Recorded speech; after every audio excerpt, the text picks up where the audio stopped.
those thoughts actually ruined me every day and night. I wanted to go back, but I also there was this thing inside me. I always wanted to go back with my baby. So there was a point, there was a phase in time where I said to my husband that I will not go back to India until I conceive again. I will conceive, I will deliver, I will take my healthy baby back.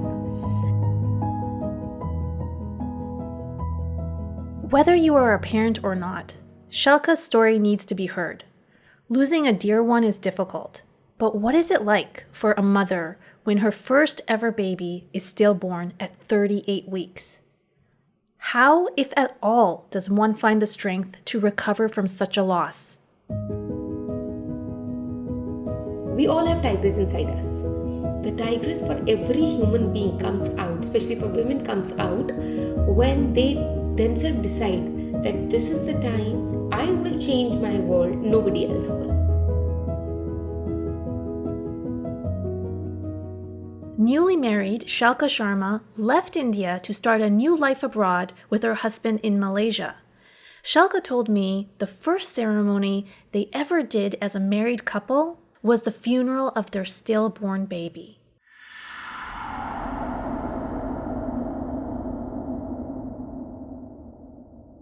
This is a difficult episode to listen to, as we talk about issues related to death and depression. If you are still interested to listen, then I encourage you to come with me. I'm your host Raj, and we are about to travel back to February 2021 when Shelka entered the hospital after feeling some labor pains.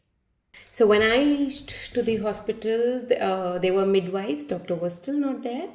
I could see midwives were going through the process. So once you reach out to the hospital, they check the heartbeat of the baby, they admit you. And I could see the midwives were talking in their language. I was in Malaysia, so I didn't know the local language much. So I could see they were talking something and I could see some distress on their faces. And then they were saying that we need to change the machine. And then I broke out and said, why you need to change the machine? I want to know what's happening. And then the midwife, what was news to me was that she said, just pray for the baby. And that just broke me down. And I immediately said, nobody is going to touch me. I want the doctor here right away. I want her to see me because I was in that zone where I was, maybe now I sound childish. I said, if doctor checks me on her machine, it will be good. And when the doctor came, all I was just telling her, you check me on your heartbeat machine. You know he's fine. You know he's there. And my doctor said, okay, just calm down and let's just check Shelka. Everything is okay. And when she said she was checking, while she was just checking, I was repeatedly asking, what it is, and is everything okay? Is everything okay? And she said, I'm sorry, Shelka, there is no heartbeat.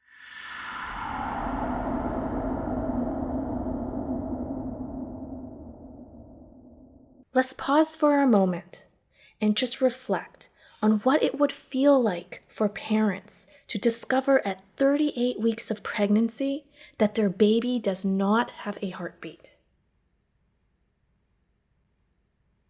And then my doctor started telling the procedure, how to go about it. And I was just screaming, do the C-section, take the baby out now, give the CPR, do anything you want to. Despite Shelka's pleas to do a C-section, the doctor advised her against it and instead encouraged her to have a natural birth. Let's go back to the hospital and find out what Shelka decided to do next. So I decided that I will leave the hospital then. I dressed myself, I immediately dressed myself and said that I'm ready to go. And I didn't cry. I was crying initially, and then I stood myself up and said, let's go home, Shelka. I'll go home. I have not prayed well today. I'll go home. I'll lock myself into my temple room. I'll pray again and the baby will kick. I was so sure. After her prayers to Lord Ganesha, the following day, Shelka would return to the hospital to deliver her baby. It would be stillborn. So when did you finally accept that your baby was not alive? When the baby came out, when I blew air in his mouth because nobody was listening to me to give CPR. So I opened his mouth and I just started blowing that something will happen, something will happen. And for Indian audience, they must be, or someone must have seen movie Three Idiots. I don't know if you have seen. There is a movie in India, Three Yeah, Idiots. I've seen it. And the last scene of it says the baby actually, that's a stillbirth in that movie. They show it's a stillbirth. And the moment they say something, all is well, or they blow air into the mouth, and the baby just kicked. And it was all that was running through my mind.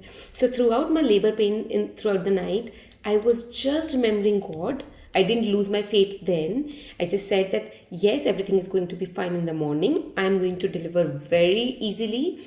And I was talking to my baby, everything is fine. We are going to prove to the world we are okay. We are strong as possible. Doctor has said no, that there is no heartbeat, but I will revive you. I want you to tell the audience what happened on day 25 after you had given birth to your stillborn baby.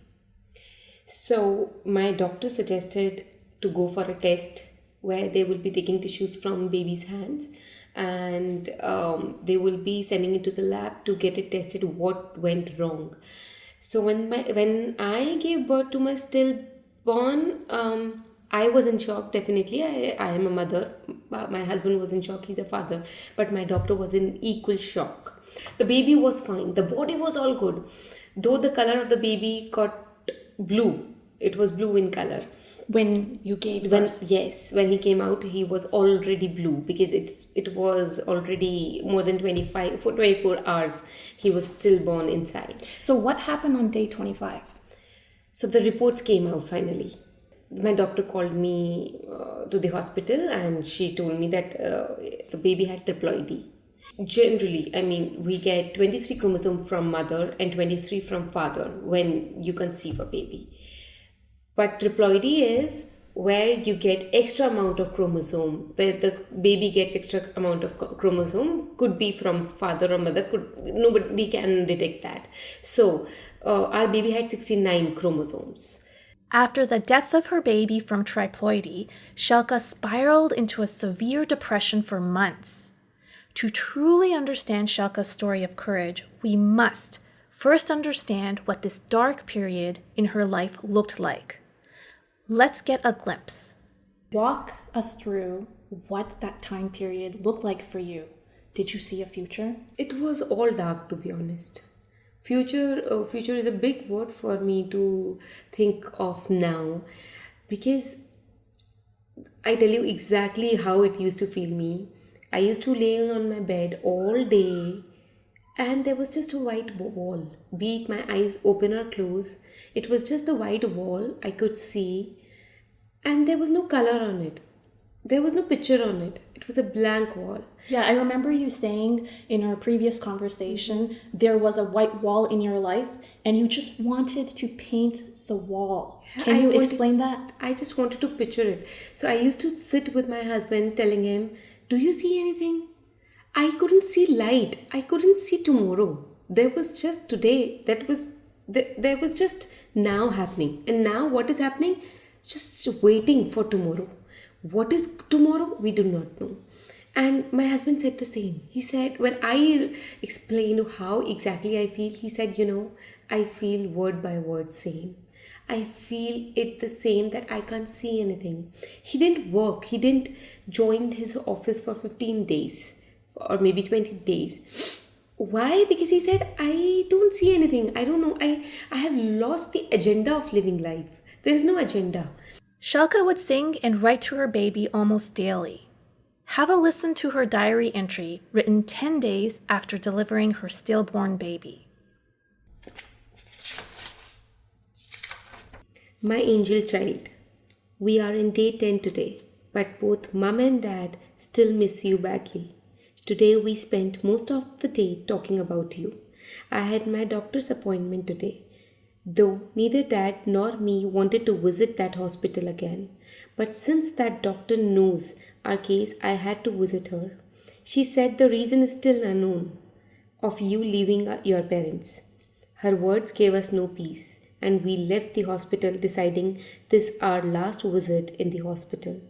On our return to home, Dad said, if Amrai, that's the name of my baby, if Amrai would have been there with us today would have been his first vaccine session, and on our return, I would have bought him a car to make him happy. So, honey, you are definitely getting a car on all your vaccines once you return. I also shared with Dad that I have an intuition that this time Amrai's sister would be coming to us, and Dad said he feels the same. My pumpkin, I don't know if you are coming back first or sending your sister first. We are eagerly waiting for you. We both, Dad and me, love you so much and miss you badly each day we pass just thinking about the day of your return. I hope you are keeping well and preparing yourself to return. Much love, Amrai's mama. Shelka, where do you think your stillborn baby is right now? The soul is around me. It is revolving around me. It is just waiting for the right time to come. So, during my meditations, I always see him. I believe a lot in my Hindu god. There is apart from Ganesha, there is Shiva, Parvati. And since I call Ganesha my brother, I take them as my parents.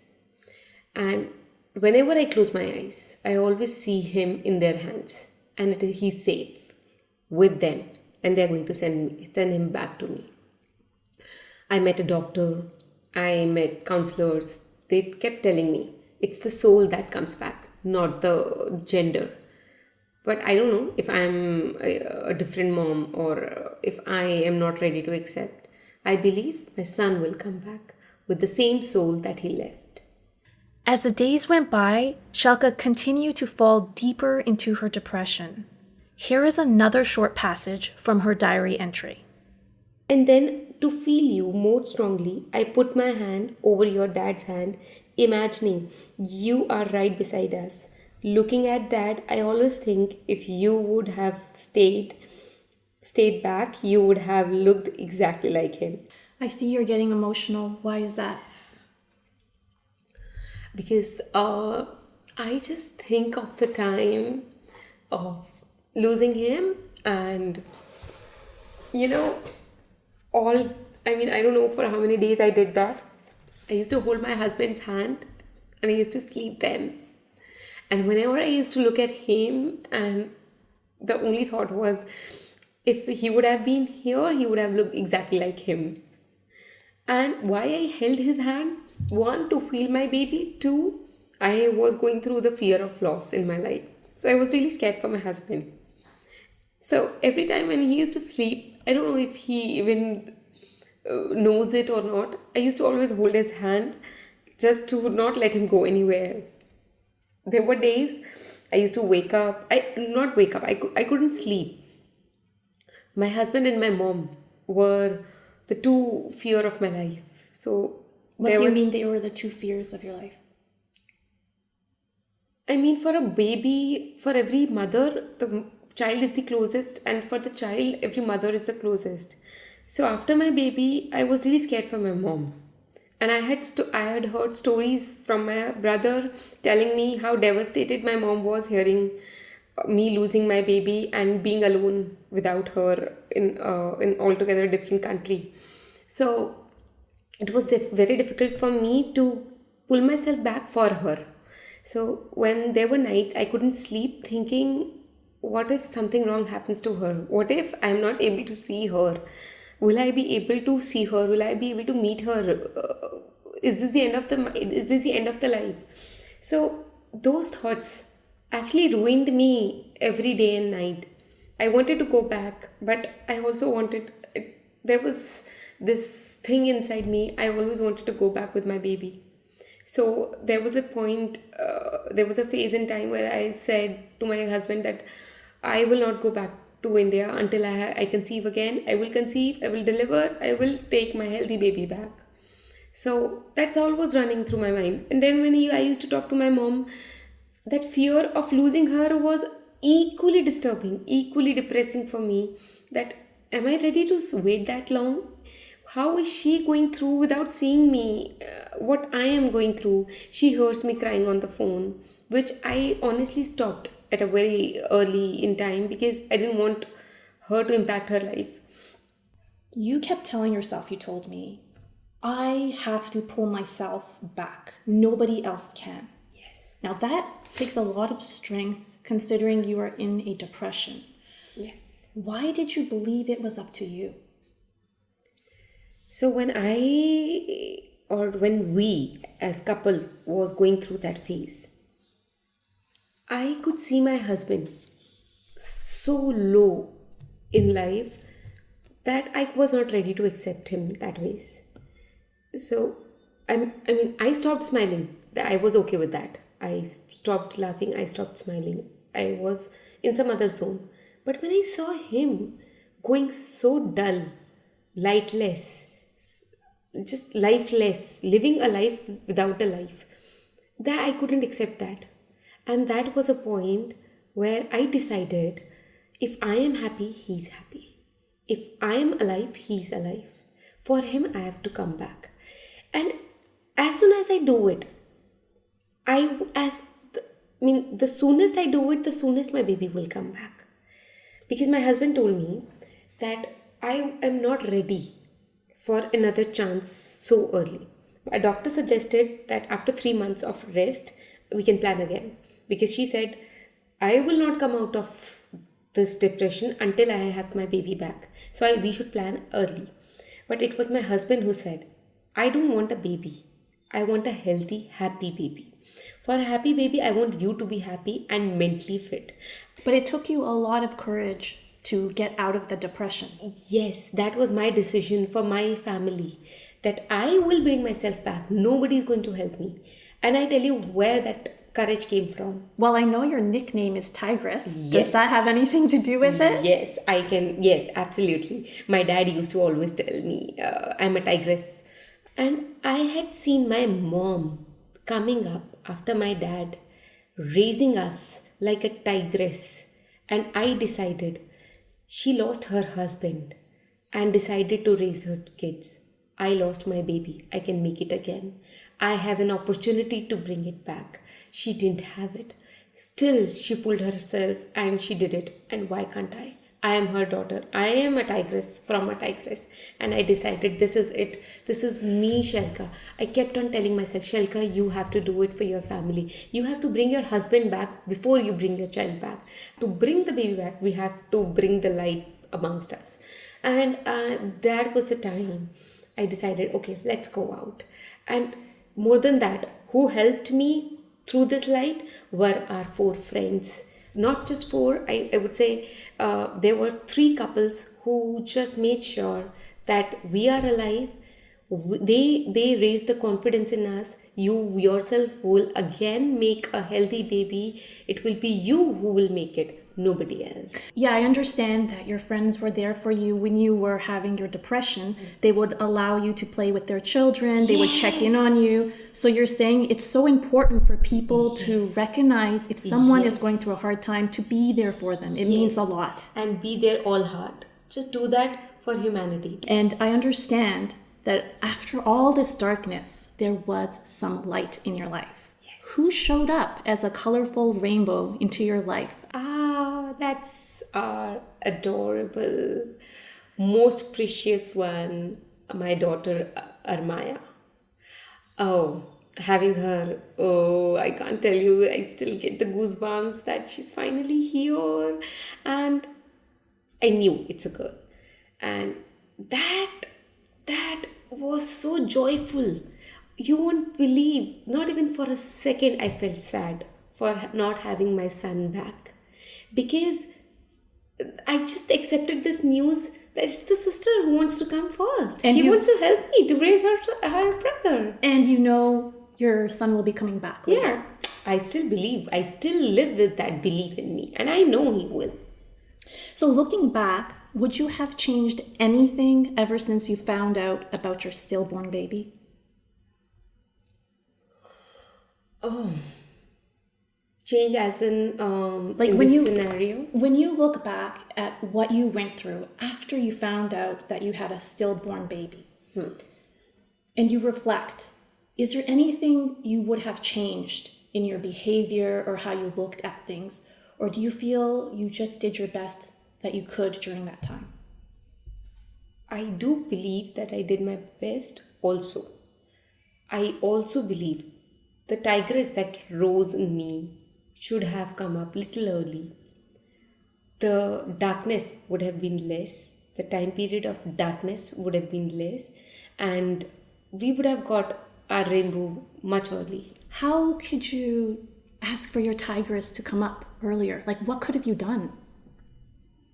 The acceptance that happened much later maybe could have happened. I still say I'm not sure it would have happened, or it can happen to any other mother early, because for a mother it is irreplaceable. We all have tigress inside us. The tigress for every human being comes out, especially for women, comes out when they themselves decide that this is the time I will change my world, nobody else will. I don't need favors. I don't want anyone else to come and feel emotional for me or feel so sympathetic for me. Never liked being sympathized by people around. Oh, so bad happened to you. Yes, it happened. Now I have to fight it. So you're saying that if you had accepted your situation earlier, your tigress would have come out earlier and you would have conceived your daughter earlier. Because I have lived months where, whenever I used to have my periods, for the 3 days I used to cry continuously that I have lost my chance this month. And it kept on repeating for 1.5 years. Why did you decide to share your story? Ever since this all happened, there was something that was tickling in my head repeatedly. Who all has gone through that? I used to Google, I used to YouTube with the keywords triploidy patients or mother going through stillbirth, and I could barely. I remember, I think I found one with the chromosomal issue, and I just kept on hearing her podcast. Now, why I wanted to hear other women going through the same, not because it could give me some relief, oh, somebody else also went through this, but because as I mentioned before, it was a white wall in front of me and I didn't know what's the future. I wanted to know the people who go through what is the next future, what is tomorrow. So in search of tomorrow, I was just going through the videos if I could find something. But unfortunately, I couldn't find anything related to what I went through.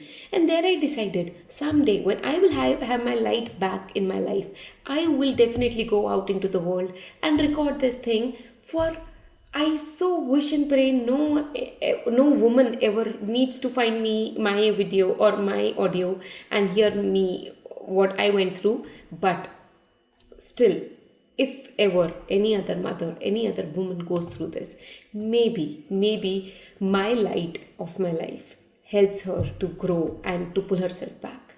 So Shelka, what would you say to women or couples who have experienced a stillbirth? I would say just believe in yourself first. Second, be together and believe in each other. Pull yourself as early as possible. It is just you who can change your world and nobody else. Believe this fact. It will be just you. It is you. It will always be you guys who can change your world. And there is a brighter light. Believe me, there is a brighter light next road. I am going to now say a word, and I want you to tell me what comes to your mind. What thought appears in your mind. Okay? Ready? Yeah. Courage. Me. Why do you say that? I am so proud of myself for bringing myself, for pulling myself back. That makes me feel so happy to hear that. I always say that I'm so proud of myself that I did it. I was scared for the next 9 months too. I was scared, but honestly, I didn't let myself feel that. The emotion of being scared was way backseat. I kept myself so busy with the family and friends and kept enjoying that, Shelka, you need to do it this time. And I did it. Good for you, Shelka. And today, would you say you're happy? Very happy. Oh, I'm sure my voice says it all. Oh, I am very happy. Ultimately, it was Shelka's inner tigress, her courage, that slowly but surely pulled her out of her depression. But she also highlighted the importance and power of her supportive friends and family during her challenging journey. We are back in 2025 now, where Shelka is busy raising her beautiful daughter, who was born in 2023. I want to leave you with a question. The next time you encounter a difficult situation, will you have the strength to summon your inner courage? Thank you for your attention and time, everyone. If you feel Shelka's story will help someone else, please share it with them. Until then, I shall see you in episode 3 of the X Perspective podcast. Thanks again for listening.